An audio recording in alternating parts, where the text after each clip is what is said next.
The Boston Red Sox, 100 years of baseball history, presented by Verizon.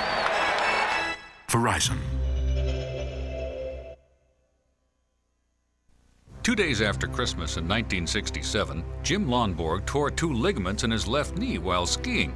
Despite the laugh he and Carl Yastrzemski shared about the matter, the Red Sox prospects for 1968 had been severely diminished.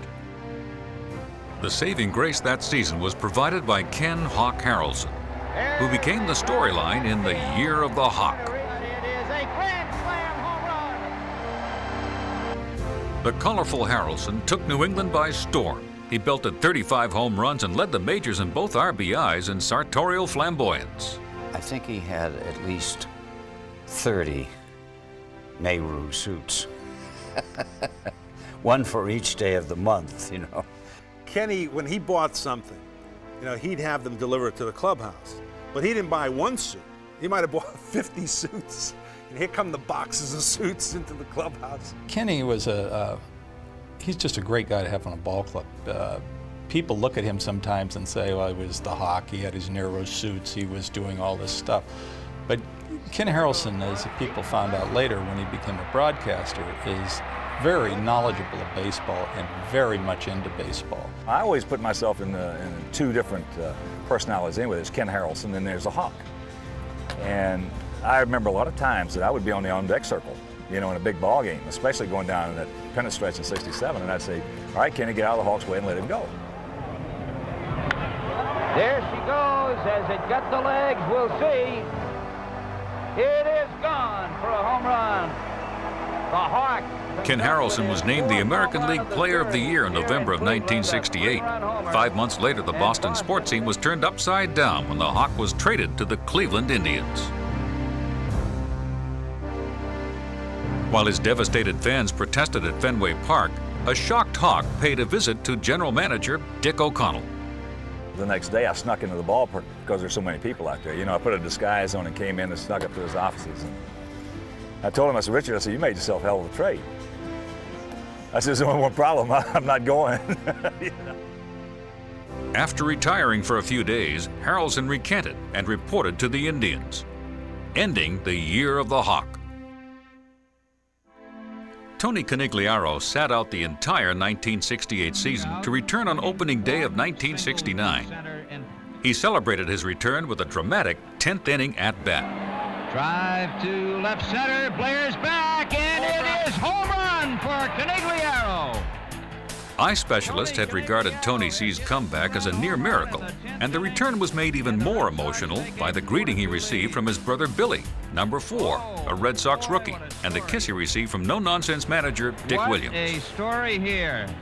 19 more home runs later, Tony Conigliaro was a hands-down selection as American League Comeback Player of the Year. He bettered that in 1970 when he reached career highs with 36 home runs and 116 RBIs, only to be traded at year's end to the California Angels. Meanwhile, another Red Sox player was embarking on an extraordinary career year.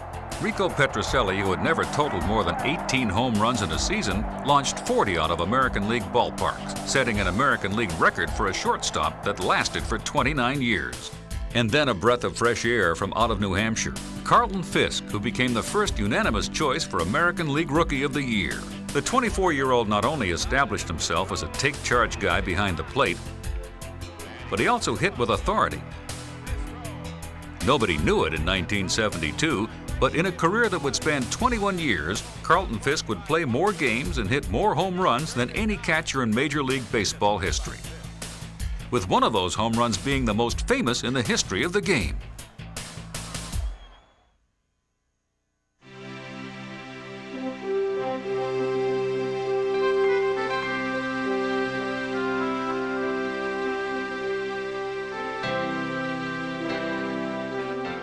Fenway Park was buzzing at the start of the 1975 season as Tony Conigliaro was returning to the Red Sox. He had been forced to retire because of his recurring eye problems in 1970. And now, 3.5 years later, he was doing what Tony Conigliaro did best, making a comeback and hitting home runs.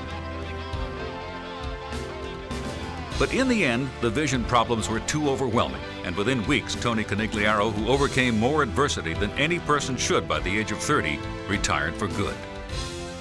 A healthy, functioning Tony Conigliaro would have hit at least 500 and possibly 600 home runs in his career. He was truly and utterly made for Fenway Park. He's the fastest guy to reach 100. We know that in the history of baseball. And this is the ballpark. This was the blissful convergence of talent and location for a right-hand power hitter. And there's a fly ball to center field, and For the remainder of the season, the Red Sox depended on two rookies, known as the Gold Dust Twins, 23-year-old Fred Lynn and 22-year-old Jim Rice. 75, we got two young guys that made the club out of spring training, Fred Lynn and Jim Rice. And, well, you didn't know what to expect. They had some talent, but, rookies, you figure, well, they're probably going to struggle. Well, it was incredible from day one. On a June night in Detroit, Lynn sent out word that this was going to be one magical year. At Tiger Stadium, and Fred Lynn hits his second home run in as many innings, a 3-run homer, and the Red Sox lead it 7-0. 2 homers, a triple, and an infield hit. There's a long drive to right field. That's gone. 3 homers in the upper deck. Freddie Lynn, 10 runs batted in. That 3-home run, 10 RBI night was just the beginning of Fred Lynn's golden touch. That season, Lynn did it all with his bat and his glove. A fly ball to left center field. Lynn giving it a good run over there, and he makes a wonderful catch. What a catch by Fred Lynn. His numbers, a .331 batting average, 21 home runs, and 105 RBIs were stunning and very unexpected. He became the first and only player to ever win the Rookie of the Year and the Most Valuable Player awards in the same season. Wow. That looked like a sure bet to drop in for a base hit, but The more highly touted Rice posted numbers that were almost as impressive as Lynn's, a .309 batting average, 102 RBIs, and 22 home runs. a home run by a little bit. Here's a drive out to left field, and it's gone. Home run for Jim Rice. There was an energy that only a mixture of individuals like we had could create. A couple of young kids that were great, Lynn and Rice. Some old heads that were like Yaz and Tiant. A fiery shortstop like Burleson. And a catcher that was maturing like Fisk. And the Red Sox have reduced the magic number to 3. Everyone contributed. Reggie Cleveland had some outstanding games, big wins. Lee won 17, I think Tian won 18, I won 19. Roger Moret was 10-1. Willoughby was outstanding. I mean, it just on and on. Yaz, Evans, every day it was someone else. It's in time. They've got him, and Dwight Evans has thrown out Gary Sutherland trying to score. A crucial doubleheader sweep of the Yankees ended with third baseman Bobby Heiss spiking the ball. The Red Sox cruised through the remainder of the regular season and won the American League pennant. But in the closing weeks of the season, Jim Rice was hit by a pitch. His broken left hand would keep him off the playoff roster. The ball just runs right into him. In the American League Championship Series, the Red Sox leaned on 36-year-old Carl Yastrzemski to show them the way against the Oakland Athletics. He hit for power. Just makes him think a little bit more about it. Here's a high drive, left field, going back, looking up, goodbye. And fielded with prowess. Remarkable considering that he had been a first baseman during the year, only to return to left after Jim Rice's injury. The A's bewildered Reggie Jackson was a victim of vintage Yaz. Lines a pitch. Yastrzemski throws to second. Here comes Jackson. Here comes the throw. He's out. Paul Yastrzemski. He said, "How did you do that?" That's exactly what he said. He was surprised, totally surprised, because of the distance that Yaz had to go to get Here that ball. comes Jackson. Here comes the throw. He's out. I was coming in from left field, and he was getting up, walking towards the dugout. And I said, "Reggie, you know better than run on me." And a bounding ball, second base. Doyle throws to first. It's over. It's over. We had to beat the two-time world champion Oakland Athletics. Not many people were giving us much of a chance. We swept them 3-0, and that gave us impetus to go into the World Series against the Big Red Machine. And there again, no one gave us a chance against them either. This is a great, powerful team. Clearly favored in the series. And when the series started, no one knew we were going to be that we were on the doorstep of history, but we were. The Red Sox countered with a pitching contortionist named Louis Tiant, one of the most beloved athletes in Boston sports history. El Tiante was a fan favorite. And Louis Tiant strikes out Vince to retire the... I'm walking from the bullpen to the dugout. Everybody stand up, and Louis and clapping, man, you get chill, and you're looking around, and I say, hey, I had to go there and give it 2,000%. In Game 1 of the 1975 World Series, Tiant, who was not accustomed to batting in the designated hitting American League, jump-started the Red Sox with a carefree and nonchalant romp around the bases. And the throw to second is in the dirt. In the center field, Tiant will hold it second. Playing more straight away to the outfield. And it's a line drive, right field, coming on Griffey. It's a hit. Tiant coming in. Here comes the throw, cut off by Perez. Oh, Johnny wanted it to go through. He missed the plate. I didn't see him touch. I go into second base, I almost broke my neck. Then I go home play, I'm missing. Really well, I'm missing the home play. I know I'm missing, and then Phyllis told me, you're missing the play. I said, I know. And then I heard Johnny bench telling the first base, give me the ball, give me the ball. I just go there, making my swing move to the home plate, and touching the home plate.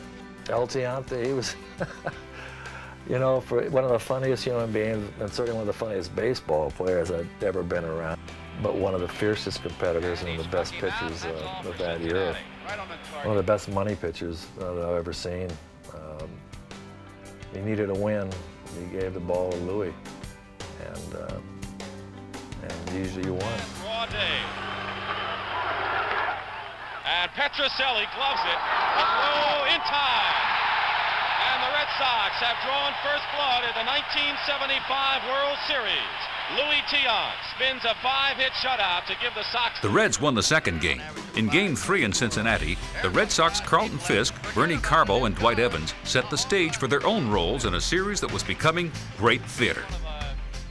Homecoming of sorts, and he hits one well back into left field. Foster looking, and it's out of here. That's a typical Carbo home run to the opposite field. For the series, but he has not thrown tonight. Here's a fly ball hit into left field. Foster back on the warning track, and he will not get it. It's a home run in a tie ball game. Raleigh Eastwick has just given up a game-tying ninth-inning home run to Dwight Evans. As the Red Sox dugout erupts, they have tied it up at 5-all. Controversy erupted when the Reds' Ed Armbruster came to bat in the 10th inning. Tried the winning run. Throw to second.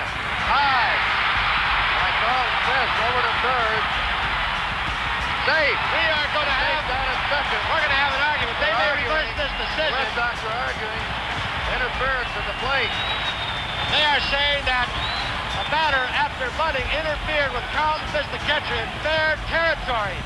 Fisk makes contact with him, gets the ball, is able to throw to second base, but it's a high throw, and the ball goes into center field. They come around and score, and then everybody's calling and screaming out, actually. Darryl Johnson came out, the manager, and was arguing the play and thought it was interference. You got to get out of the way. You can't obstruct the catcher from throwing.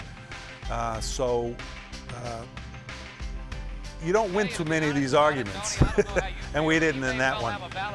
The Reds won and were up 2-1. Johnson right now. It just doesn't happen. This man. Louis Tiant came to the rescue in Game 4. Depleted of his normal pitching arsenal, he outwitted the Reds in a complete game 163-pitch performance.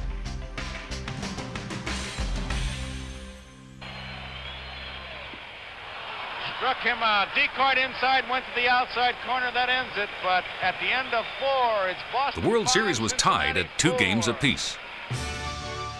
After the Reds won Game 5, it rained long and hard enough in Boston to force the postponement of the 6th game. The delay gave Louis Tiant a chance to start in the game that had more twists and turns than his corkscrew delivery. Watch his head. Now, you think he's coming at you? Look at that, straight up in the air. Amazing body control. There is not a more important or better World Series game than the 6th game of the 1975 World Series. That was a more drama than I think anyone could ever contain in one baseball game. The thing is, we had to win that game or else it's all over. So, you know, we were under the pressure to do the job, score runs and make the plays. Fred Lynn got the Red Sox rolling in the 1st inning. And there's a high fly ball deep to right field. Going back, Griffey, forget it. It's gone. In the 5th, the cheers for Lynn had turned into deafening silence after he crashed heavily into Fenway's then unpadded center field wall. Deep to center field. Lynn going way back, and he can't make the play. It's off the wall. And Freddie Lynn is hurt. He must have hit his head against that wall, and he is really shaken up. After what seemed an eternity, Lynn was able to pull himself up and stay in the game. Amazing effort. He's going to stay in.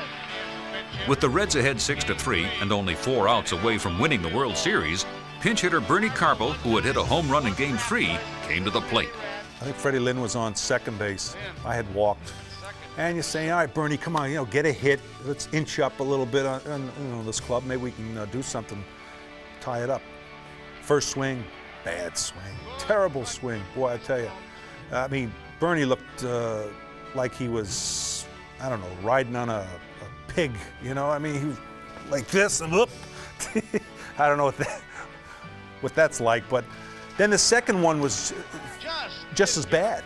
I was saying, geez, Bernie, come on, you know, wait on Eastwood. He had good stuff. And then the next pitch, it was a mistake. He got it out over the plate and bang! Deep center field, way back. We're tied up.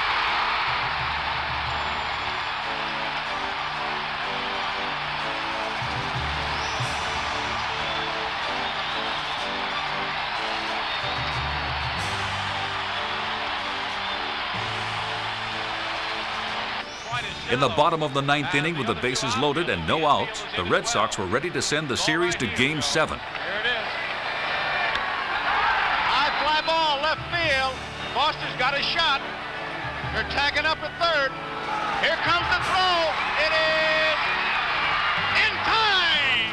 Doyle is out. Foster to bench. The question remains, what made Denny Doyle run? What I hear, I usually react on what I hear. What I heard was go. Of course, they go to Zim, and Zim says, hey, I said no. And so there goes the no and the go. And when it boils down to that, Zim has to be the right one. He's the authority. He's the authority, and if he says he said it a certain way, then that's the way it was as far as I'm concerned. The Red Sox life in this World Series flashed before their eyes in the time that it took the Reds' Joe Morgan to rocket one to right field. Evans is going back near the wall, and oh, what a catch he made! What a catch by Dwight Evans, and it's a double play. I'm not sure still to this day how Dwight made that catch. And when Dwight made the play, it was like, wow, boy, there is something special about this game. There is something going on in this World Series. In the 9th inning of that game, Pete Rose, who was playing third for Cincinnati, turned to the third base umpire and said, you know how lucky we are? He said, this is the greatest game I've ever played in. I've never seen such catches. They were, fantastic catches. Then Carbo came up and hit the pinch hit homer to tie the game. There were dramatics from the first inning on. It was a great game. Now it rolls down into the 12th inning, and Carlton Fisk came up. And then at 12:33 a.m. in the 12th inning, and with the score tied at 6, Carlton Fisk, the son of New England, strode to the plate. When I went on the on-deck circle, Fred Lynn was there with me. I said, Freddie, something good's going to happen here. So I took that thought, that good, positive feeling for the moment, up to the plate, and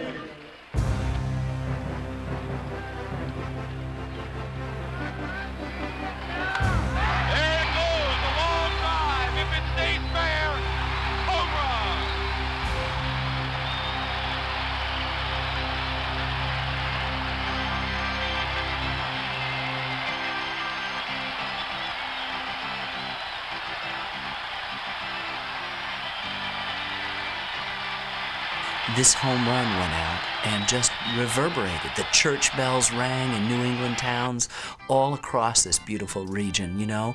The organist at Fenway Park went into Handel's Messiah.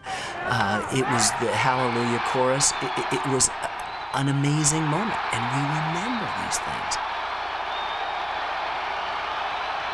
To be down and have Carbo take the check swing, bad swing, and then hit the 3-run homer to tie the game, and then Fisk, of course, winning it in the 12th. I mean, it was a pretty magical situation. We will have a 7th game in this 1975 World Series. Then when Fisk hit the home run, I thought the next day it was impossible for us to lose. But baseball is a most perplexing sport. Joe Morgan's solid blast was a long out in Game 6. But one night later, his flailing, broken bat single in the 9th inning determined the outcome of the 1975 World Series.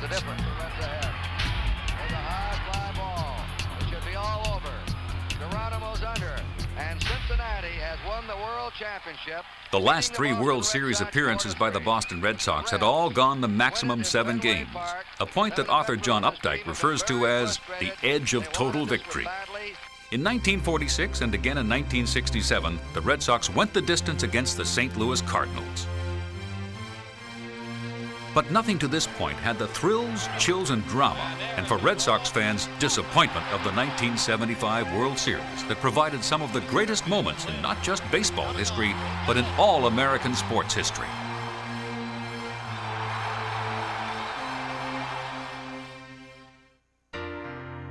During the 1975 World Series, Red Sox owner Thomas A. Yawkey was clearly on a roller coaster ride of emotions as he desperately sought the world championship he had longed for since purchasing the Red Sox.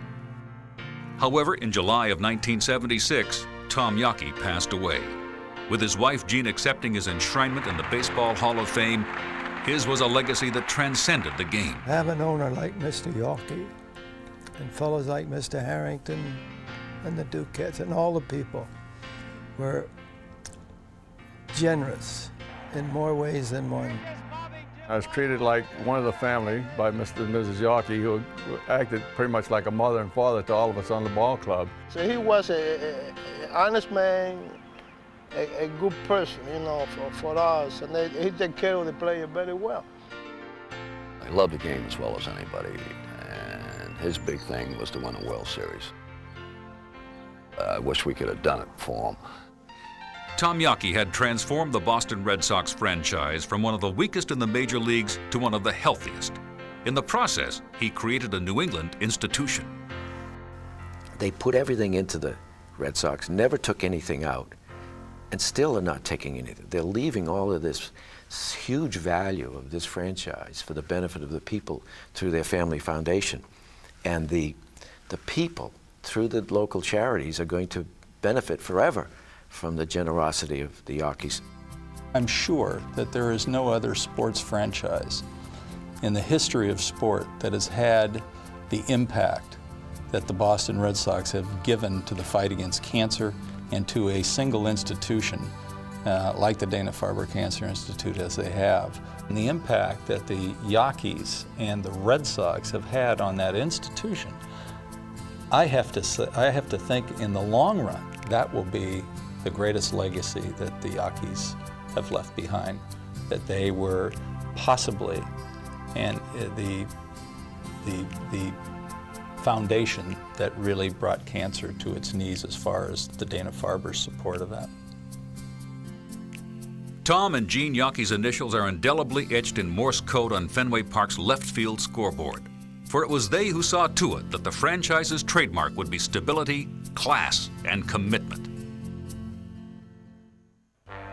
Prior to Tom Yawkey's death, the irrepressible Carl Yastrzemski put on a 2-day hitting display that equals the greatest power surges in baseball history by belting 5 home runs in 2 games in 2 different cities, Detroit and New York. Right field, back goes Munson. Get home run! All right! Perhaps the most lasting image from 1976 was from a May evening in Yankee Stadium when the rivalry and the tempers ran hot. The rivalry was one serious matter. Here comes the runner, here comes the throw, and let's see, he holds on to it. Does he hold on to it? And they have a fight. And they go for and miss. And the bench is empty. I don't think any of us realized how special that rivalry was. It wasn't so much the people against the people, it was the uniform against the uniform. And because those people were in that uniform, then the focus was against them. Munson and I were probably were the lead dogs in that rivalry, I think. Anytime there is a mix-up of bodies at either a base or home plate, some things are going to happen eventually. And of course, you know, Nettles was never a real fan of Bill Lee's. Bill Lee is now going over to a couple of the Yankees, and there they go again.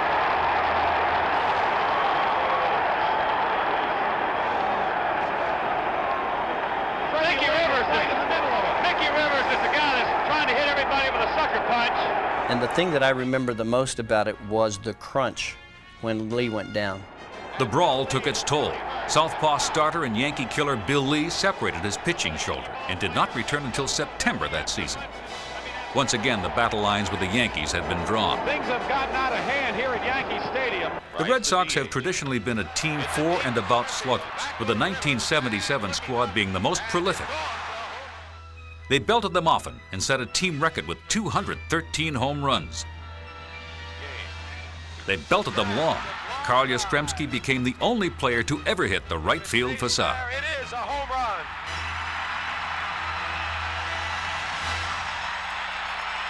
The only question was, would it stay fair or go foul? The lineup consisted of 5 players who hit 26 or more round trippers, led by American League home run champion Jim Rice's 39.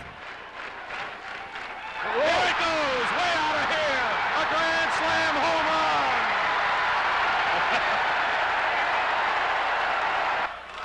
Fan favorite George Boomer Scott added 33 of his self-named taters. Here's another great drive, way back, it's gone. And both Carl Yastrzemski and Carlton Fisk threatened the 30 mark. Lescotto is back, way back, and it's gone. Incredibly, the 9th batter in the order, Butch Hobson, did hit 30 home runs. Following the throw. There's a drive, forget it. And it's into the screen for a 2-run homer for Butch Hobson. On the 4th of July, the Red Sox set a team record by hitting 8 home runs in one game. There it goes, number 4. This is number 4 this inning.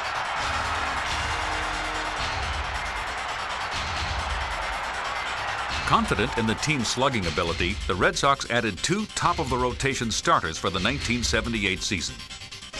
World Series hero Mike Torres defected from the Yankees, and the Sox sent 4 players to the Cleveland Indians for blossoming star Dennis Eckersley. A floppy-haired ball of energy who channeled his enthusiasm into outs.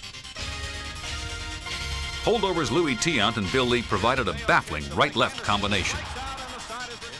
Pitch to Morales. Ground ball right side. Scott has it, and he'll race Morales to the bag, and the ball game is over. And if any of the starters failed, relief pitcher Bob Stanley was there to save the day. Rounding out an already impressive lineup was Jerry Remy of Somerset, Massachusetts, a Red Sox rarity, an honest-to-goodness speed merchant. The Red Sox dominated the American League in the opening months of the 1978 season. On the inside corner, and Louis Tiant gets Pat Kelly for the... From the beginning, Jim Rice was prodigious with one of the most amazing offensive performances in Red Sox, if not baseball, history. Jimmy talked with his bat. Jimmy was a great hitter. He had a phenomenal year that year. He was a tough out, men on base. You know, you didn't want anybody else up there, Jimmy. Rice's numbers, a .315 average, and Major League leading totals of 46 home runs and 139 RBIs. His team record 406 total bases made him the first American League player to have more than 400 in 31 years. Jimmy Rice was a tremendous talent. He, you know, set a high standard when he came in and stayed that way consistently for, I don't know, 14, 15 years, I believe. Very strong. One of the few men, I think maybe the first man ever to check swing and break the bat, have the top of the bat snap off. Entering September, the Red Sox were a healthy 6 1/2 games ahead of the Yankees. But due to a combination of injuries and erratic play, the Red Sox once healthy lead had evaporated. With just 2 weeks remaining in the season, the Red Sox trailed their nemesis by 3.5 games. But the Sox staged a comeback of their own, winning 12 of their last 14, including their last 8 in a row. The last game of the season, Louis Tiant climaxed a wonderful comeback with a clutch 2-hit shutout. The win propelled the Red Sox into a one-game playoff with the Yankees. We go to tomorrow. We go to tomorrow. But what must Mike Torres be thinking about as he comes in? Mike Torres drew the start against his old mates. The best pitcher in the game, Ron Guidry, started for the Yankees. If you want to know what pressure is, it's this game, the 1978 playoff game. One team goes on, one team goes home. One team's going to win 100, one team's going to be a loser with 99 wins. Carl Yastrzemski rose to the occasion by putting the Sox ahead in the second with a solo home run off Guidry. This is deep, and this ball is gone. A home run for Yastrzemski.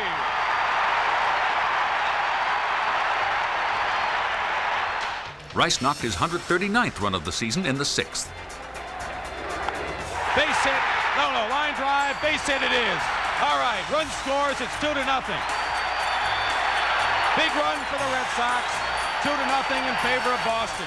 But in the seventh, light-hitting shortstop Bucky Dent made his way to the plate and into Boston sports infamy. Bucky Dent. It was a pitch, I guess, I got in the head of the count on him. I wanted to, and then unfortunately he fouled that ball off on his foot, and it took like 5 minutes. It came out and they sprayed some of the ice on him, and he's hobbling around, and I was in a pretty good rhythm going and going and going. I think it threw me off a little bit because I didn't quite throw the pitch where I wanted to on the very first pitch when he came back into the batter's box. Bucky's okay. Count 1 ball, 1 strike. 2 out. Chambliss on second. White on first. Red Sox lead it 2-0. I was trying to get it in a little bit, knock him off the plate because I could afford to strike, and then come back. I was going to come back with a slider down and away, get a little ground ball, pop him up. Ball hit hard to left field. Yastrzemski goes back. He looks up. It's going to be out of here. A home run for Bucky Dent. Location-wise, I thought I would get a little bit more of a sink, and it didn't sink on me, doggone it. And he happened to, he just got in his little wheelhouse, and the ball just carried on. Oh my God, I couldn't believe it. That sentiment was shared by the better part of New England, and it wasn't the last stroke of misfortune that the Red Sox would suffer on that October afternoon. 3-run homer by Bucky Dent has put the Yankees on top 3-2. Trailing 5-4 in the final frame, the Sox tried to rally one more time. Ball 4 and he's on. Burleson walked. Tying run aboard. Then Remy hit a line drive that Yankee right fielder Lou Piniella lost in the sun and shadows. When that ball was hit, Lou Piniella, to this day, will tell you he lost the sight of the ball, and he just made a stab. Had he not ball just landed in his glove for whatever reason it happened, if the ball had not landed in his glove, it's possible that Jerry could have had an inside the park home run because the ball would have gone right by him. The ball gets by him. You see him recover very quickly, then turn around and make an outstanding throw to Nettles at third base. With 2 out and runners on first and third, fireballer Goose Gossage faced Carl Yastrzemski. And he pops it up. Greg Nettles at third base. Backing up, he makes the catch, and the Yankees have won the division. That was probably the most intense game I've ever played in my life, just because all the marbles were there. Both teams came to the ballpark with their suitcases packed to go on to the playoffs, and one team was going home a disappointing second-place team. And unfortunately for us, we came up a little short. I still say that probably the best ball club we had was in '78. The Yankees went on to win the World Series. The Red Sox again had played to the edge of total victory. 12 seasons after the original year of the Yez came the year of the Yez Part 2. On June 30th, 1979, Carl Yastrzemski belted career home run number 399. For the next 25 days, New England waited for number 400. WSBK-TV preempted local programming when number 8 stepped up to the plate. Ball game. When his turn at the plate is done, we switch you back to battle him without having missed a scene. We're following him in his quest for home run number 400. Long drive, right field, way back, near the wall, and there it is! Home run number 400!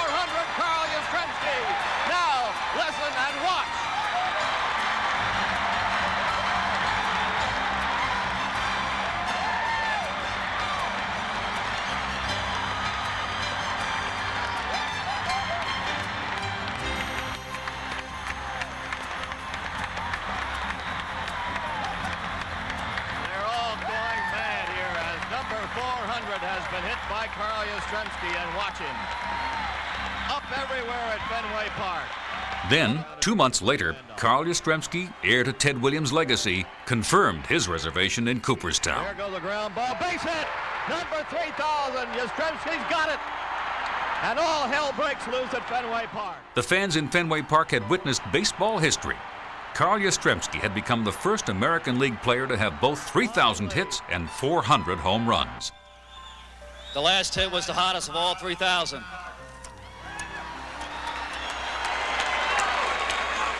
I took so long because I really enjoyed all these standing ovations you gave me the last couple of days.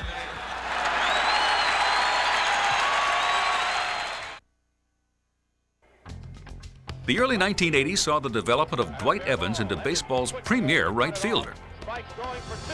This guy had a cannon out there, and if he got to a ball, he caught it.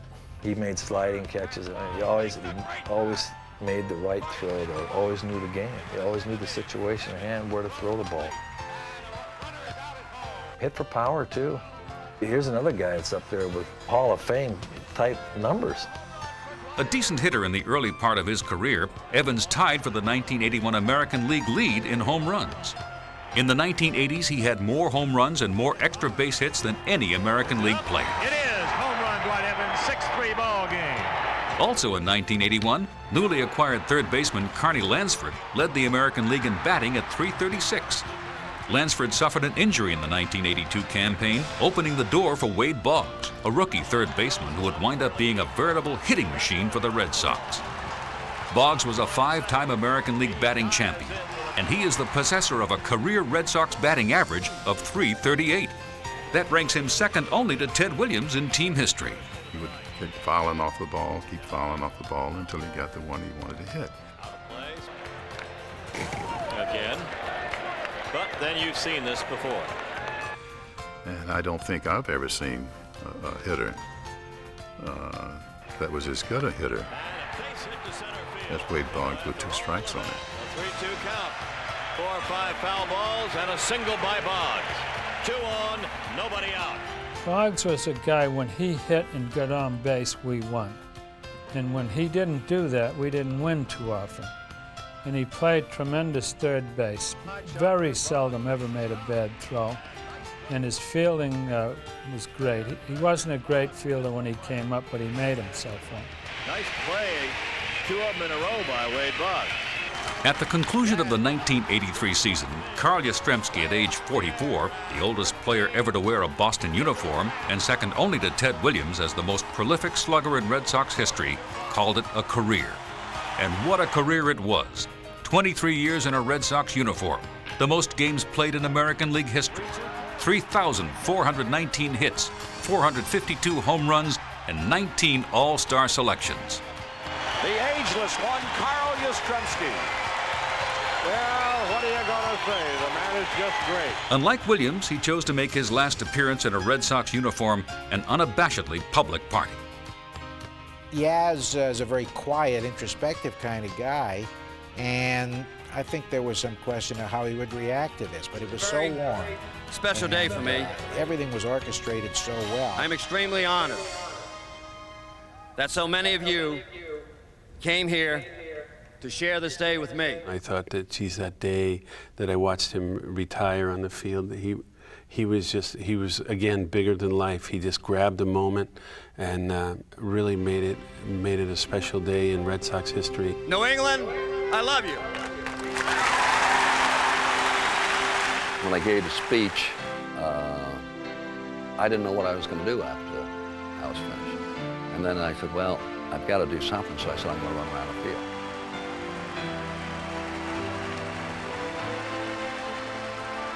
Here he is running around the stadium, and everybody is standing, and he's waving, and he's touching hands with people, and it was just a great time. He loved the fans too, and he showed it in his gratitude of running around the field and giving them high fives and low fives or whatever. That's a public display of what a man he truly is. Watching him on the day that he retired, watching him go around and touching everybody's hands and being so real to them again. It's just incredible the magnitude of how many people he's touched in his career.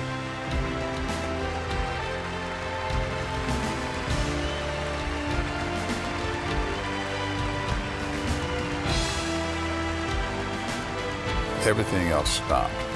I don't even recall who we were playing, what the score was, the circumstances, or anything else. But it was a milestone. Just watching, many things went through your mind and the visions of what he had accomplished, and you just said, "Oh my goodness."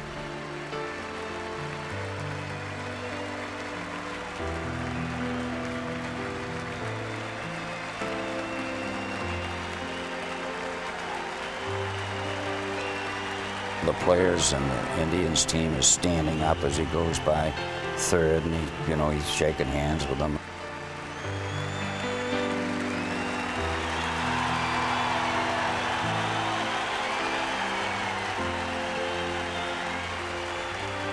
He did as good a job of saying goodbye as anyone I've ever seen in sports.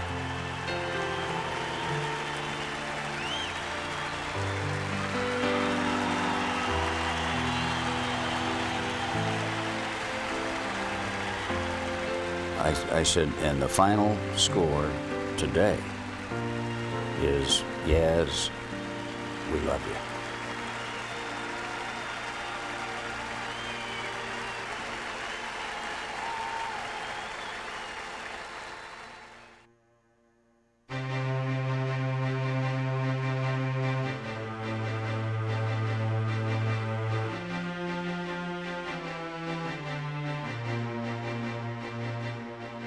The seeds of greatness were sown in the early 80s. A number of young players, including left-hander Bruce Hurst. Struck him out. And the highly charged oil can Boyd came into prominence. He was sharp. He could read hitters. He understood how to get him out. He could see holes that a lot of other people didn't see. He also flamboyant, I think. He brought some magic to the pitcher's mound every time he went out there. Bruce Hurst was this phenom pitcher who was coming through the organization that had fantastic stuff. A lefty that the Red Sox had been looking for. But the hurler that showed more promise than anyone was a big fireballing Texan named Roger Clemens. Clemens gets his first major league strikeout. Their unsung battery mate was the quiet, unassuming, and quietly productive Rich Gedman from Worcester, Massachusetts. Getty takes him deep, way back, home run, into the grandstand out The there. lineup also featured two quality batsmen. Bill Buckner was a first baseman with a reliable bat. Mel Hall going back, he's right at the fence, it's gone. Two-run homer for Buckner, and we're tied at 3. Outfielder Tony Armas packed a wallop and would smash a league-leading 43 home runs. A screen home run for Tony Armas, his 37th of the year. And the Red Sox lead it 2-0. I felt like we had a great club. We had a good mix of some veteran players and young players. There's a lot of energy on our team. We'd been around each other for a few years, and then in spring training we got Don Baylor, and that added an extra dimension to our team. When he was traded in spring training, it was like our team got a jump start. Somebody who not only was a great talent, but he was a tremendous clubhouse leader, and he helped us prepare for what was ahead of us. For those who believe in signs of destiny, one was literally provided right off the bat in 1986 in Detroit. We are ready for the first pitch of the 86 season, and here it is. Long drive, left center field, way back, left center, and gone. Home run, Dwight Evans. If there was any doubt that Evans' home run was a harbinger of a special season, it was erased on the cool, raw night of April 29th, when 24-year-old Roger Clemens electrified New England and introduced himself to the rest of the baseball world.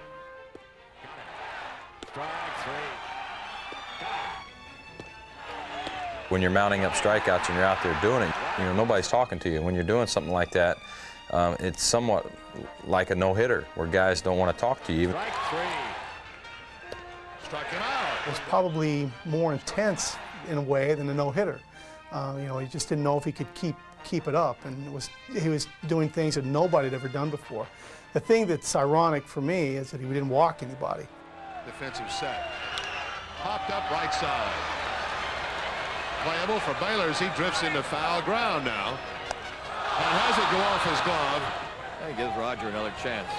The question about Don Baylor missing a pop-up during the game, he got razzed plenty about that. But it was nice that we had the type of player on the mound that could overcome a missed out or get a fourth out of the inning, if you will.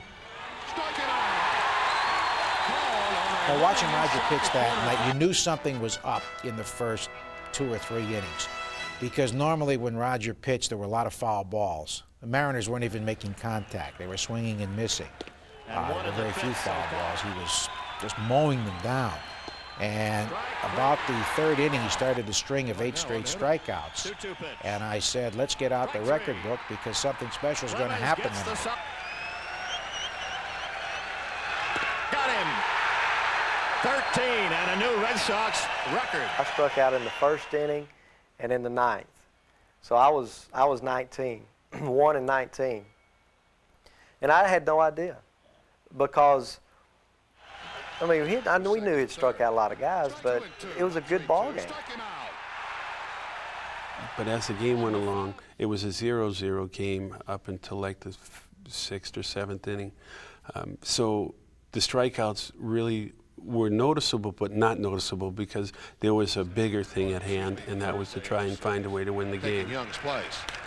Drive deep to left center field. This ball is deep, deep, gone. It's a home run.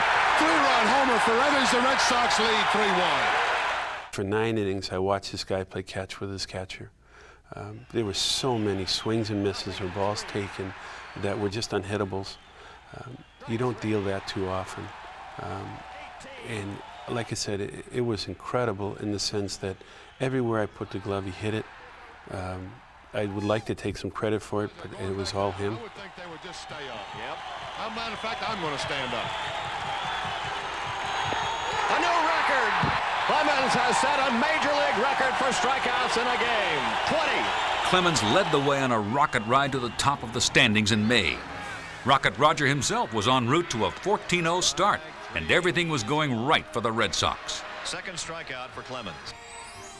Right before the All-Star break, in an extra inning game against the California Angels, down 7-4 in the 12th inning, a combination of hitting heroics and an Angel gaffe delivered the Sox a win. And he slams it into right field. Baylor coming to the plate. Here comes the throw. Not in time. It's tied up. The ball gets away. It is backed up. Runners will be at 2nd and 3rd. Ray Canonis the batter. Runners at 2nd and 3rd. Did he call a ball? They have called a ball. He did. They must have. Red Yes, sir. Sox win it. A balk has been called, and Evans comes home. And another impossible win for Boston. I remember Bob Boone going nuts. And it was like, I cannot believe we just won this game. Everybody just rallied around it. And again, it's one of those times where you sit there, much like the first series in Detroit, you go, if these guys are the best, we can beat them. The makeup of the club was great. Evans in right field, tremendous. Leaps up for the catch. We had Jimmy Rice in left field. Boggs, probably one of the best hitters in the game. I think once we picked up Spike Owen late in the season, it gave us some stability. Hall going back, still going back. This ball is out of here. Home run for Spike Owen. Marty Barrett at second had an exceptionally good season for us. And we had depth behind the plate, Gedman as a catcher. So it was a club that really didn't need a lot. Henderson gave us that kind of shot in the arm. He gave us a little bit more power. Being chased by Shelby, and up he goes. It is gone. Dave Henderson's home run. We had depth in pitching. Our bullpen was pretty strong. At that time, I had made a trade to bring Calvin Schiraldi here. But it was a ball club that was a very talented ball club. We put together a pretty good ball club, but we came together too. We chose to come together and play together. And I don't know how that happens.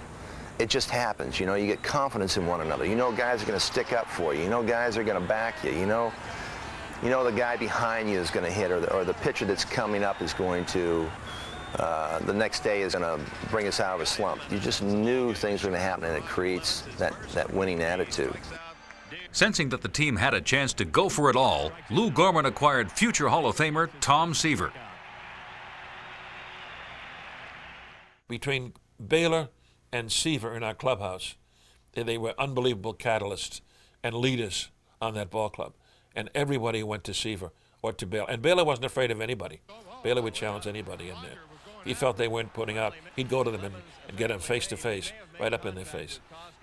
Seaver, in a quiet way, but a great influence on pitching and theories of pitching. And Clements would go to him and talk about pitching, and the whole pitching staff would. Seaver all my life had been one of my idols. I loved the way he pitched, and he was the epitome of a major league pitcher. And so to have him, for me, it was like the University of Seaver. I mean, I wanted to go to school every day. Before August was over, Clemens had notched his 200th strikeout and won his 20th game, becoming the team's first 20-game winner since Dennis Eckersley. The Red Sox were right where they wanted to be, in first place heading into the final month. And then on September 28th, a highly charged oil can Boyd was on the mound against the Blue Jays with a chance to bring playoff baseball back to Boston. Jim Rice, 2 out. The high pop-up. This may do it. Buckner is there. It's all over. 11 years after playing a lead role in the greatest World Series in the history of the Grand Ole Game, the Red Sox would engage in another round of unforgettable October drama. In the 1986 American League Championship Series, the West champion California Angels rode the emotional wave of the franchise's first playoff appearance to take a commanding 3-1 series lead. And the way things were looking after games 3 and 4, it looked like the Red Sox season was going to end in Anaheim.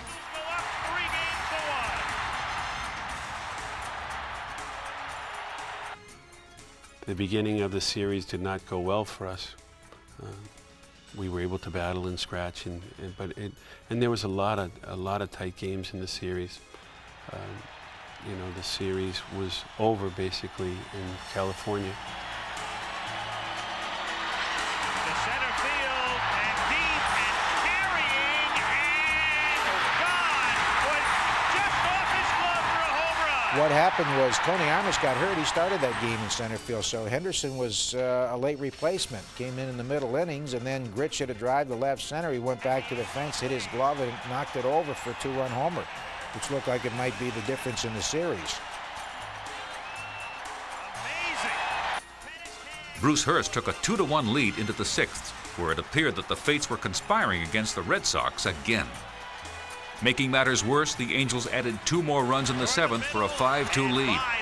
And so, down 3 runs with 3 outs to go, in a series they were trailing 3 games to 1, the Red Sox did what they'd done all season.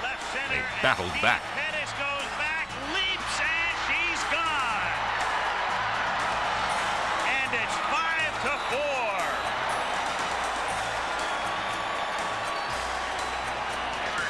Don Baylor hits one out. There's 2 outs in the last inning. I was coming up. They had motioned to the bullpen for the left-hander. Much of the resolve that we had during the season was brought into that. I'm sitting there going, there's no way I'm going to be the last out of this game. I don't know how or what way it's going to happen, but I have to find a way to get on. And fortunately for me, the first pitch is like right at my noggin, and the damn thing didn't break. Look out. Oh, it got hit on the hand on a pitch in on him. And the drama keeps building. Here comes Moore.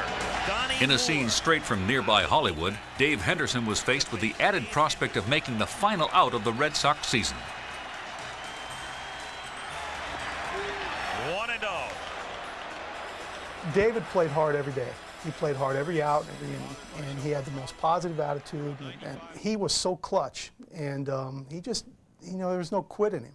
And the way things were kind of transpiring, getting to his at-bat was, we just felt good. For some reason, we just felt good. The 2-2 pitch. Stays alive. And the fans were beginning to stream down the aisles to go on the field. And we were about defeated. And I began to look for a way to get out because we wanted to get Mrs. Yorkie out and get out of the crowd and head back. And I began to get up to go find a security guard to make room to get us out. And I heard a crack of the bat. To left field and deep and down he goes back and it's gone. Unbelievable. By the time I turned around, it was like someone fired a cannon in the ballpark in total silence.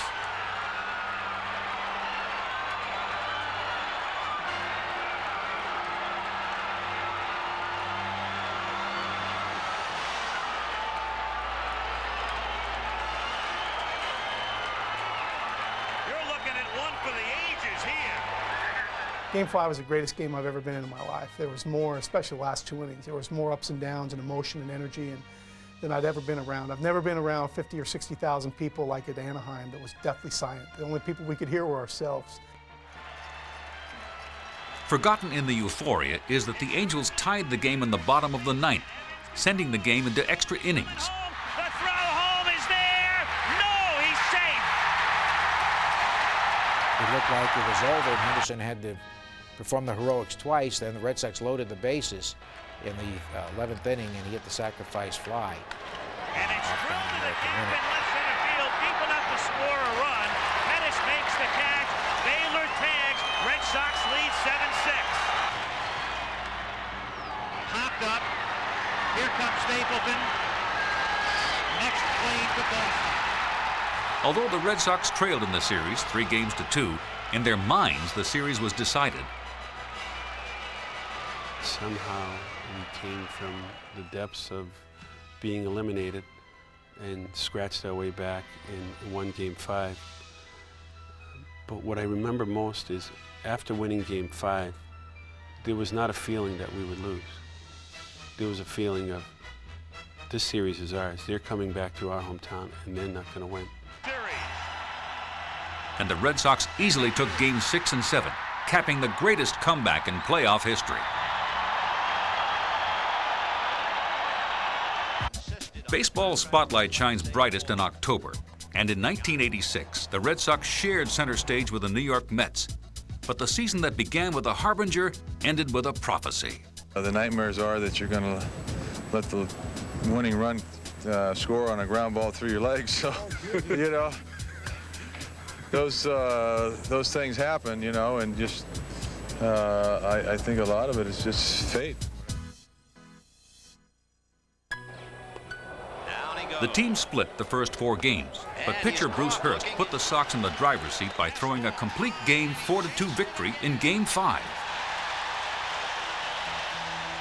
In Game 5, when Bruce Hurst pitched, it was a great game, and we were able to win that one and go up 3-2. Going back to New York, going into Game 6, you know, we felt very confident that we were going to have a chance to win. Game 6 probably was the most dramatic moment in my time, certainly, and maybe in the last 20 years. It was a ball game we had won. There were so many things happened in it. First off, Clemens was pitching brilliantly, had a lead after 7 innings, 3-2, had a 4-hitter going, came out with a blister on his finger, and then to come back and actually take the lead dramatically on Henderson's home run in the 10th inning. Henderson has done it again. And a note on Rick Aguilera. The Red Sox took a 5-3 lead into the bottom of the 10th, 3 outs away from a world championship. And that's into dead center with Henderson going to run it down. And the Mets are down to their last out.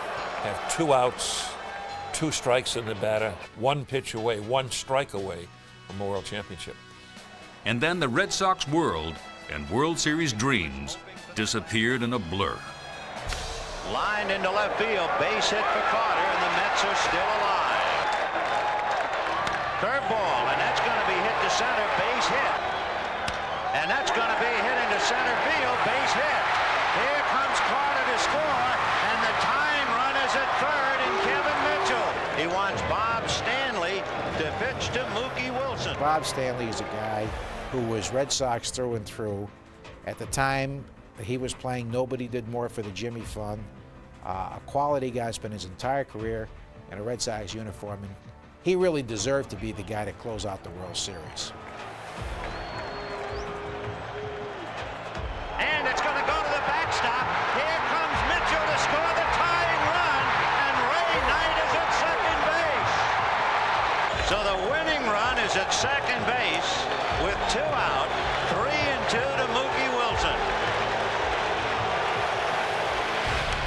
Little roller up along first, behind the bag. It gets through Buckner.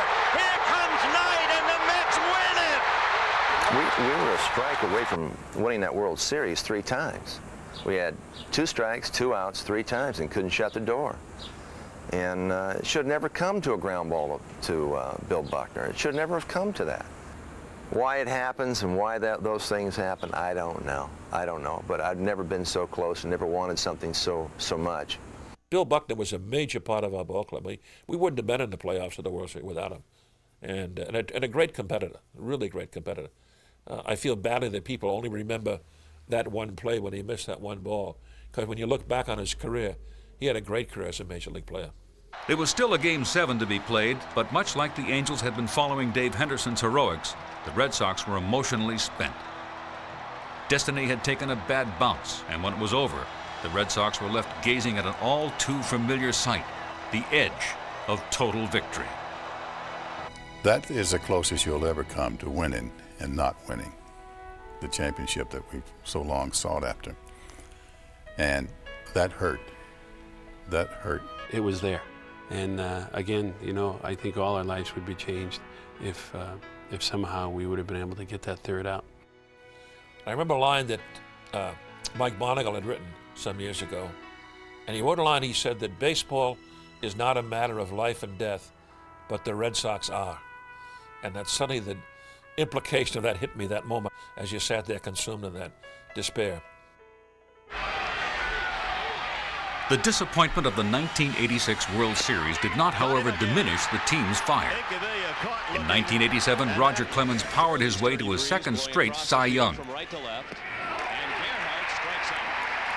And Wade Boggs emerged as the game's best pure hitter with his league-leading .363 average. Toward left field for Boggs, toward the wall, and off the wall high.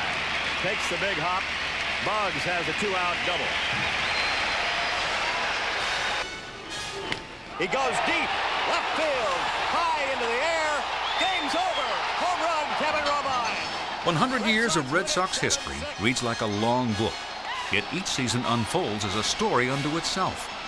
Witness Morgan magic in 1988 when Boston-born and bred Joe Morgan assumed the reins of his hometown team. That's out towards second, and it's Jody Reed over. This game is over as Joe Morgan's crew makes it 24 in a row at home. And something happened that probably will never happen again in baseball. It could, but it's going to be tough to break. A team with an interim manager that won 12 straight games. This just doesn't happen. When a manager gets fired, usually a team might win a couple of 3 or 4 right now and then usually revert back to where they were. But to win 12 in a row is just unbelievable. High drive, right field, way back. Home run, the Red Sox win. Todd Benziger. Every day it seemed someone new would step to the plate to become a hero. That's the single most exciting period in my career with the Red Sox, Morgan Magic. 12 in a row, 19 out of 20, and 24 straight at home. And there were some spectacular finishes.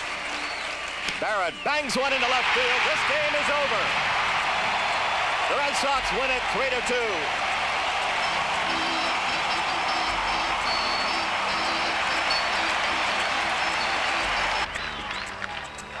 Fly ball, deep right field, back toward the bullpen. The Red Sox advanced to the American League Championship Series against Oakland, where the magic would come to an end. The Red Sox staged more drama in 1990 when the biggest challenge in the East came from the Toronto Blue Jays. Tom Brunansky came to Boston with a reputation as a streak hitter that could carry a team when he was hot. And that's exactly what he did in the final weeks of the 1990 season. Brunansky has another one. 3-run homer. Brunansky homered 3 times in one game to propel the Sox to a key victory over the Jays. It is third home run for Brunansky. The Red Sox work wasn't done until the final game of the season. Clinging to a 2-run lead in the 9th inning, Brunansky would again play the role of hero. And with 2 out and the tying run was at first, Ozzie Guillen, who almost did everything to the left of second base, even though he's a left-hand batter, pulled a rear and pitched down the line. Line down the right field line, hooking toward the corner, Brunansky! He made the catch in the corner! A great catch by Tom Brunansky! And the Red Sox are the champions of the American League East in 1990! Although they would eventually lose to Oakland in the playoffs, 1990 was a season to remember. Midway through the 1991 season, the next Red Sox hero arrived on the scene. First baseman Mo Vaughn instantly became a fan favorite. Grand slam off The 1995 season belonged to Vaughn. He exploded with 39 home runs and 126 RBIs, numbers that would earn him the American League MVP award. Mo had this uppercut swing that was just ferocious, and he could catch up with anybody's fastball. He really wanted to mash the baseball and hit it as far as he could. So that year he tied for the league lead in RBIs with the league's most valuable player. So you can't argue with the results. By Mo Vaughn. The Red Sox are Eastern Division champs. Following a first-place clinching 3-2 victory on September 20th over Milwaukee, fans celebrated the team's first return to the playoffs since 1990. The Red Sox faced Cleveland in the playoffs, but were swept in 3 games.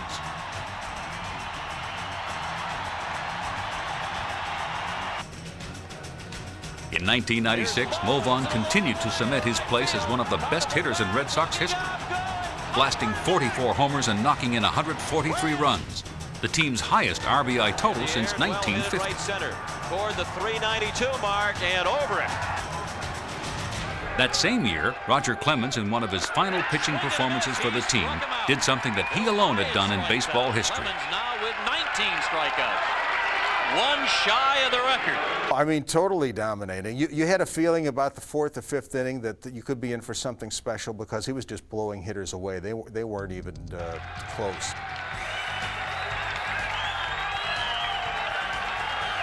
Here's the 2-2 pitch. Swing and a miss. He struck him out. That's 20 on the night for Roger Clemens, who has tied his own record. 10 years after his first 20K performance, the Rockets' electrifying encore served as a fitting farewell from a pitcher who had provided Red Sox fans with 13 seasons of thrills.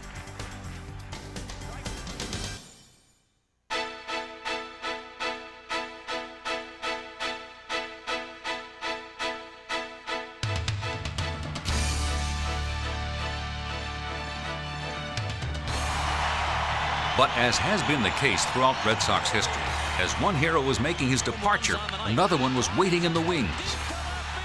Nomar. He was on a first-name basis with Red Sox fans almost from the moment he arrived. But nobody was ready for what Nomar Garciaparra would do in his first full campaign. Sends this one deep to left field. It is going. It is gone. A home run for Garciaparra. When he came up to the big leagues in 1997, I knew we had something special when I called Ted Williams one day, and Ted said, "Hey, let me ask you about that kid shortstop you guys brought up, Garciaparra." I said, "Yeah." Ted said to me, he said, "He reminds me of somebody, but I can't quite put my finger on it." So about 2 weeks later, after watching Nomar perform, and he did real well when he first came up to the big leagues, Ted calls me up out of the blue, and I get on the phone, and he doesn't even say hello. He just blurts out, "DiMaggio." The style, the grace, the legs, the way he swings the bat, the way the bat hits the ball just about every time he swings. He said, "The kid shortstop reminds me of DiMaggio."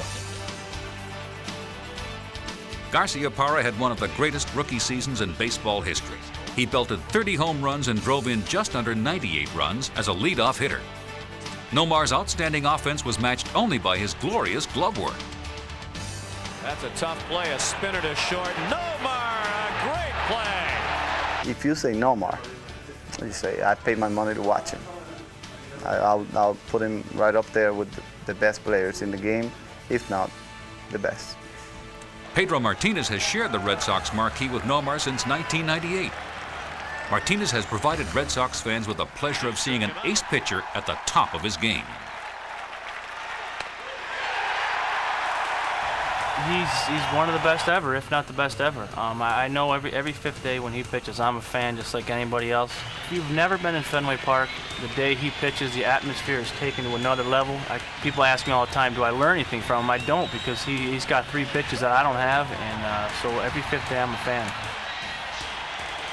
For 6 days in July of 1999, there was a love affair between a sport, a team, and a city. And as in any such relationship, there was honor. The honor for the Boston Red Sox to host the 70th All-Star Game and the last of the 20th century.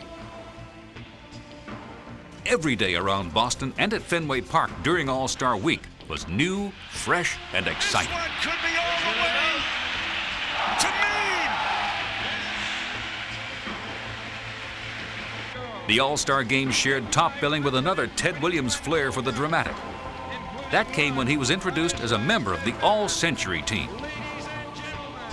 Please welcome the greatest hitter that ever lived, number 9, Hall of Famer, baseball legend, Ted Williams. Although he played in a different era, during a time when ball players left their gloves on the field between innings, the 1999 All-Stars, knowing they were in the presence of a legend, spontaneously yet reverently approached the greatest hitter who ever lived. It was obvious that Ted Williams basked in the moment. It turns out that John Updike was wrong. Gods do answer letters. It just takes a while for the message to come home. It was just a very, very proud moment to be part of baseball in Boston. And I was so proud of how our people did that day. You know, not just in putting on the game and producing the show. The flyby was terrific. But in the way that Pedro Martinez performed, I mean, that was just awesome. You know, Pedro was out there on a mission, and he was going to show that he was the greatest pitcher in baseball. And the way he got to be MVP was by dominating every single batter that came up to the plate, and it was just extraordinary to watch. Swung on and missed, throw down Rodriguez. He got him. Strike him out, throw him out, double play. Martinez's 1999 season was one of the best in baseball history. He struck out 313 opponents.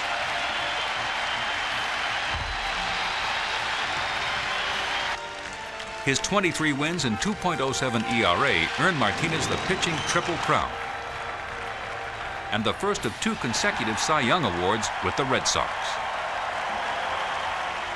The highlight of the regular season was a one-hit, 17-strikeout masterpiece that even captivated Yankee fans. Pedro winds, he kicks, the pitch. Swing and a miss, strike 3. Pedro Martinez has pitched a one-hitter. And then there was the deciding game of the 1999 American League Divisional Series. With the Red Sox trailing 5-2 in the top of the 3rd inning, the Indians walked Nomar Garciaparra to load the bases. Troy O'Leary would make them regret that decision. The pitch. Swing and a shot deep to right center. Way back! Way back! Grand slam! Troy O'Leary. First ball swinging. The teams continued to pile on runs, but in the 4th inning, and the score tied at 8, an ailing Pedro Martinez made a show-stopping entrance from the bullpen.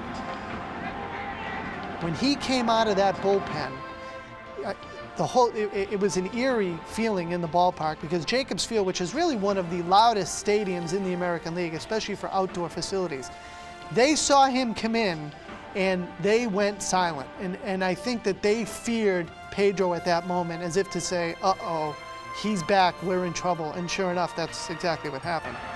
The fearsome Indians were powerless against Pedro.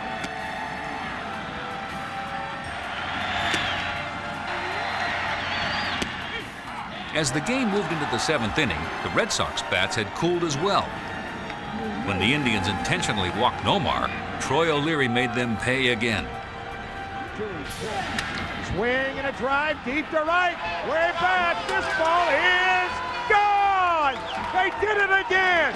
O'Leary's homer was more than enough cushion for Pedro, who did not allow a hit over 6 innings of relief. Pedro Martinez, the best pitcher in baseball, has pitched 6 no-hit innings in relief. The performance was perfect. He didn't allow a hit. He pitched 6 no-hit innings and got the last out and won the ball game. And I remember being in the clubhouse afterward and telling him that I thought it was the most heroic thing I'd ever seen on an athletic field, and the smile of satisfaction he had on his face was priceless. But the Red Sox had completed their last courageous comeback. Even though they would lose to the Yankees in the championship series, the 1999 baseball season was a special one. The first Red Sox season of the 21st century was highlighted by superstar performances from Pedro Martinez and Nomar Garciaparra. Nomar continued to enhance his reputation as a premier player by devastating opposing pitchers. After flirting with the magical 400 mark for much of the season, he finished the year with a league-leading .372 batting average. I heard a fan yell at me and just said, "Nomar, 398, come on, let's go." And I kind of just chuckled to myself, and I kind of like just turned around, and the fan was dead serious.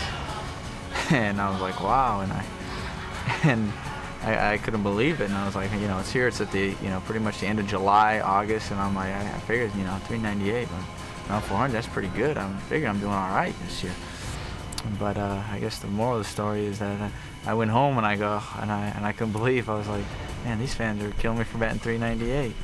And at the same time, I was also thankful that they get on me for batting, you know, 398, just saying that, you know what, they love the game, they expect a lot out of you, and I expect a lot out of myself as well. And you know, they're passionate about it, you know, they're never satisfied like I'm not. And I said, you know, just win a World Series and they won't care what I hit.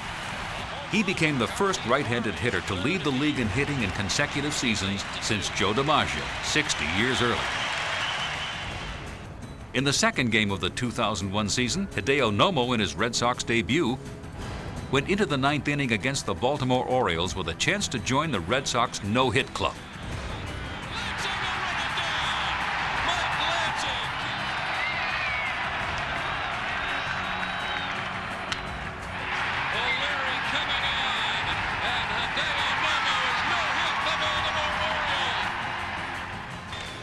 The 2001 season also saw the emergence of Trot Nixon as a Red Sox player whose future had arrived.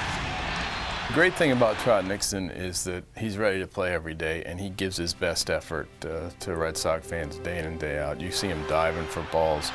You see him up there battling at the plate, grinding it out. The gritty performance day in and day out is really special, and that's why he's so popular with our fans. Clearly a fearless player, Nixon achieved hero status in 2000 when he drove in the game's only runs against Roger Clemens, a new nemesis in pinstripes. And as had been the case with Nomar and Pedro before, Red Sox fans experienced a love at first sight with a king-size free agent prize, Manny Ramirez. In his first season with the Red Sox, Ramirez's 125 RBIs proved he is an absolute RBI machine. He also smashed some of the longest home runs of all time. And Manny hits another bomb to left. Where will this one land? Into the 500 level.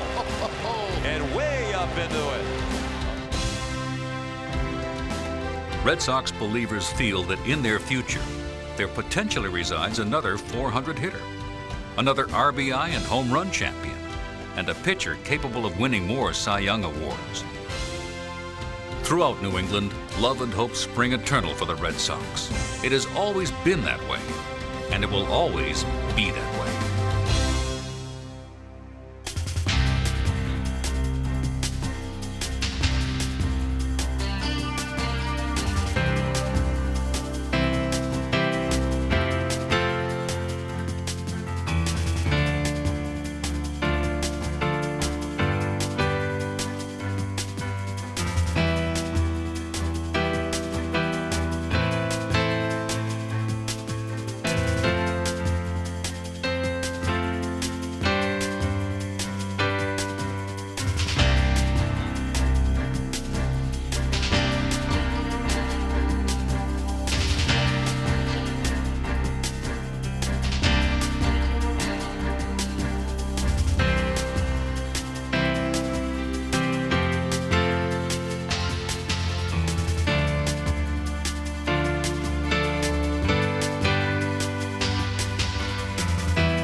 memorable Fenway Park in Boston on this magnificent summer evening. We were all just drained with the pregame ceremonies of all of the greatest players being on our field at Fenway and being introduced, and then to have them bring Ted Williams out and have these old and current players assemble around Ted to pay homage to him.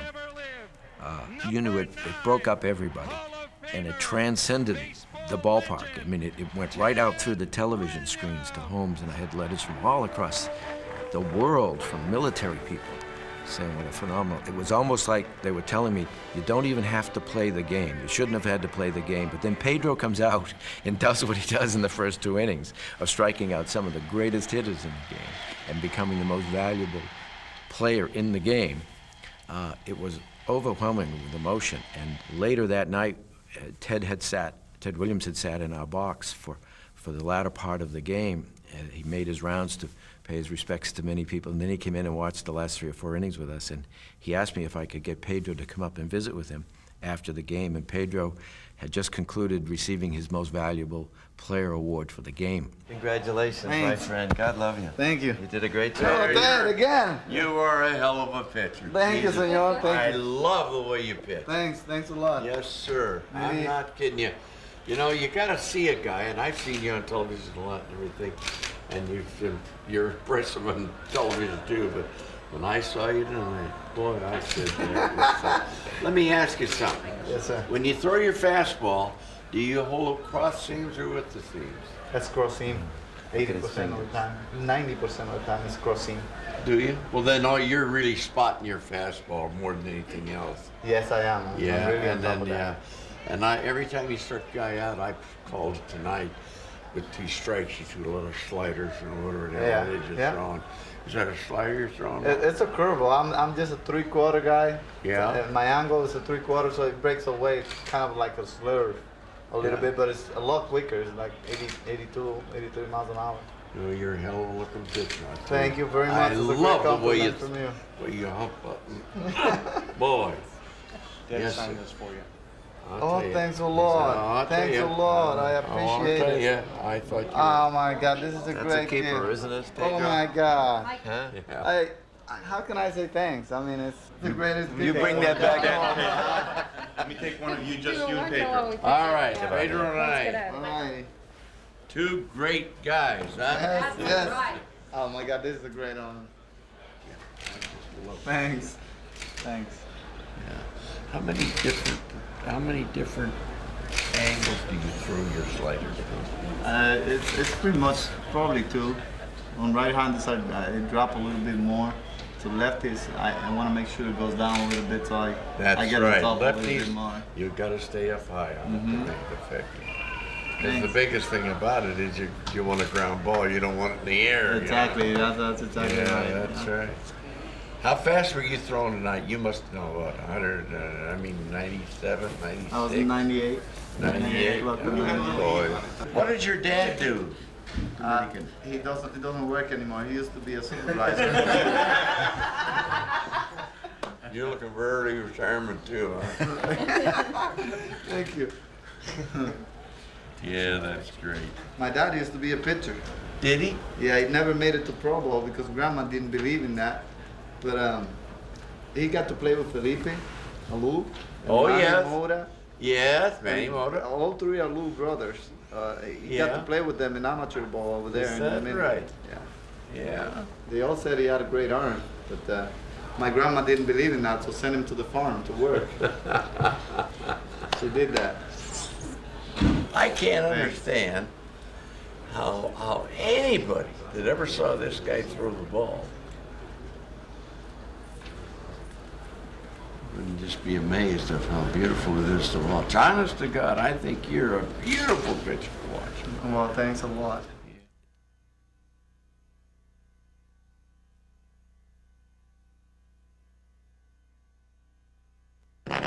He has a hard time staying still.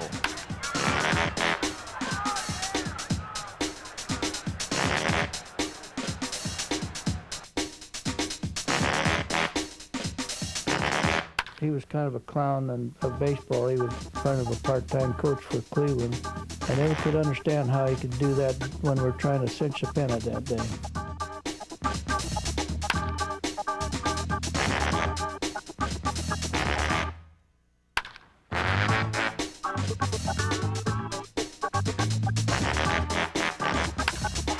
Red Sox rally caps work. Now the Mariners with a bit of an Arabian twist. And a called third strike. And Yaz is just beside himself. I think at this point we should just refrain from. He's going to go. There's no question about it.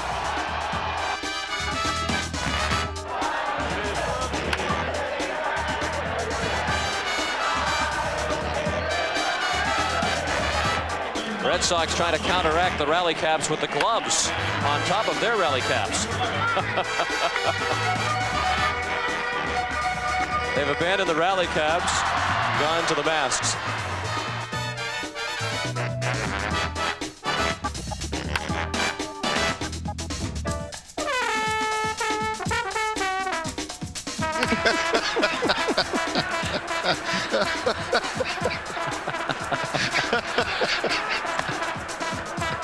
Oh, that's beautiful.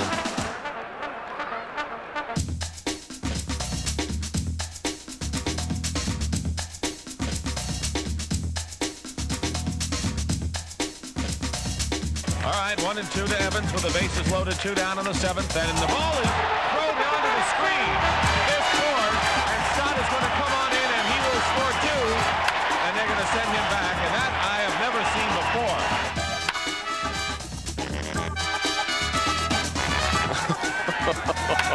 I think these boys are tired. Deep to left field. Way back to the wall, Leonard. It is gone.